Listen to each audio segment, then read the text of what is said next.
그리고 이재명 대통령 어제 국무회의 석상에서 잠을 잘 못 잔다. 속도를 좀 내라. 예, 속도를 좀 내라. 이제 지금 그 2주 연속 3회차 네. 국회 입법 속도를 문제 제기를 하고 또 저기 청와대 근처에 통인시장이라고 있어요. 예, 그래서 통인시장에 직접 가가지고 그 상인들 만나서 그 소주, 국밥에 소주, 예, 국밥에 소주 한잔 하는 그 모습이 혹시 보셨습니까? 이미진에 사진만 봤는데요. 사진만, 네. 그 저희 어제 출연했던 오창석 이제 청년대단 이사장이 대통령이 너무 안타깝다 이런 취지의 이야기를 하면서 약간 일부의 원형 탈목 온 것 같다라는 주장을 했는데 또 댓글에는 아니라고 달리더라고요.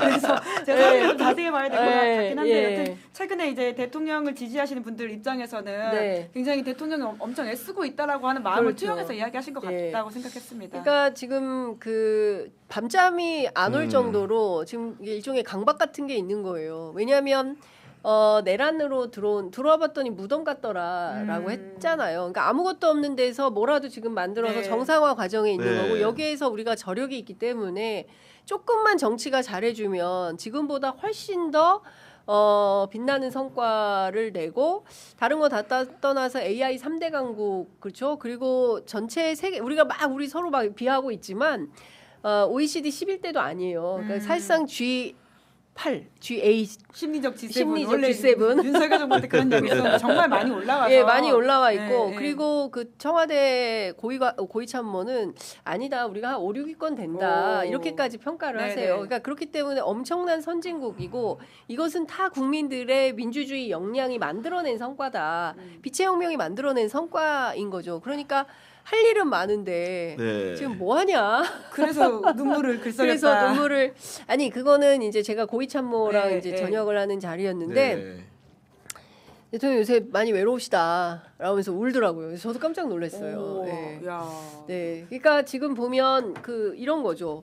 그 트럼프가 뉴 노멀이잖아요. 맞아요. 오늘은 이 말했다 갑자기 아닌데 그리고 휘딱 또 자기 트루스 소셜에 막 올려버리고 그러면 이제 국제 정세가 막 출렁이고 여기에 그럼 우리가 기민하게 대응을 해야 되는데 어떻게 해야 되는 거냐? 그리고 갑자기 느닷없이 뭐 한국 국회를 공격하고 뭐 여러 가지가 나오지 않습니까? 그러니까 요거 대응하기도 어렵죠. 그리고 아시겠지만 이제 다카이치가 대승을 해서 또 일본도 좀 개헌을 해서 전쟁할 수 있는 국가로 가게 되면 그럼 우린 또 어떻게 할 거냐 모르겠습니다. 뭐 이제 셔틀 외교 차원에서 미국 가기 전에 한국 들러서 갈 일정을 살펴보고 있다고는 하는데 그러니까 진짜 그 국제 정세 속에서 우리는 어떻게 할지 지금 여기서 우리끼리 뭐 이게 올래 저게 올래 싸울 때가 아니라 어제 대통령께서 말씀하셨잖아요. 단결된 힘. 맞아요. 그러니까 국익.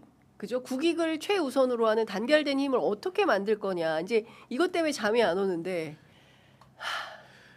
저희 같은 경우에는 정치 방송을 늘 하다 보니까 이재명 대통령의 언행에 굉장히 주의를 기울이는 편인데 지금 그 이재명 대통령의 머릿속에 제가 직접 들어가 보진 않았지만은 뇌구조가 좀 이런 식의 분포일 것 같아요. 첫 번째로는 관세 문제에 대한 걱정이 아까 말씀하신 클 것 같고 기본적으로 이거 같은 경우에는 트럼프가 까딱하면 관보 개제를 통해 가지고 25%로 인상시킬 수 있는 시점이기 때문에 요거를 막기 위해서는 국내적으로 의회에서 대미 투자 특별법이 반드시 빠르게 좀 통과가 되고 그를 통해서 투자위원회 같은 경우에도 지금 임시로 또 이제 운영한다라는 거 아니겠습니까? 기본적으로 투자처를 빨리 발굴해 가지고 뭔가 미국이 만족할 수 있는 결과를 내놔야 되는데 그런 부분들이 뭔가 수기가 국회에서 이루어지지 않은 부분에 대한 걱정과 갈증 이런 부분들을 토로한 부분이 하나 있다고 생각을 하고 또 하나는 이재명 대통령이 지금 부동산 문제는 뭔가 확실하게 잡고 싶어하는 의지가 분명해 보입니다. 대내적으로는 그런 상황이기 때문에 어제도 보면은 부동산 감독원이라는 것을 만들었고 관련된 내용들을 입법을 하는 국회에서 이제 설명도 했던데 그런 식의 조치들을 통해 가지고 뭔가 투기 세력을 근절할 수 있는 모멘텀을 만들고 싶어하는데 자신의 의사와 달리 국회의 반응이 너무 느리다.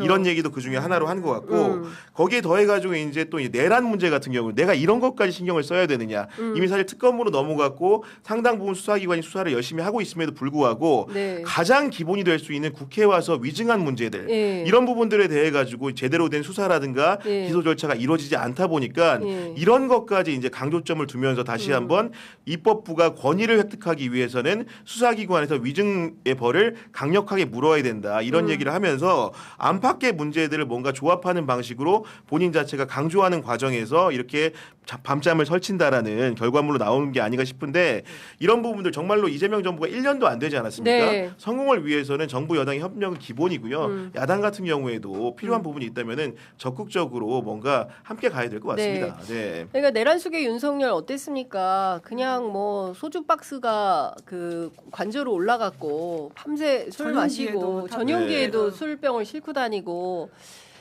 그리고 막 술이 안 깨면 그 누굽니까? 흰옥기탕 가서 침대에도 관저 우리가 사진 보지 않았습니까? 다 보지 않았습니까? 그게 아니잖아요. 지금 잠 못 드는 밤에 어떻게 하면 하나라도 어떻게 하면 일을 하고 있잖아요. 일을 하고 있는데 도와주지는 못할 망정 엉뚱한 부대에 가서 자기들끼리 막 분투하고 있으니 얼마나 답답하겠습니까? 그리고 지금 그럴 때가 아니다. 그렇잖아요. 그러니까 좀 모든 게 다 저평가되어 있고 남북관계만 하더라도 좀 돌파할 수 있는 에너지를 모아야 되고 이렇게 해서 좀 기존과는 전혀 다른 새로운 토대 위에서의 어떤 대한민국을 좀 만들어보자라는 그 절실함이 느껴지는데 그 부분에 대해서는 조금 왜 이러나라는 생각이 좀 드는 거죠. 워딩이 이렇습니다.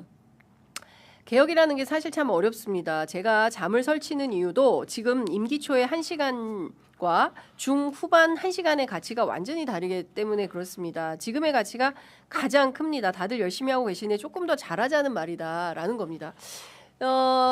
돌아다녀 보면 국무회의 제일 재밌다는 얘기를 많이 하시거든요. 그러니까 그런 차원에서 투명하게 모든 정보를 공개하고 적극적으로 국정에 국민이 참여하는 주체로서 참여한 주인인 국민이 직접 참여하는 그리고 댓글도 다 읽는다는 거예요.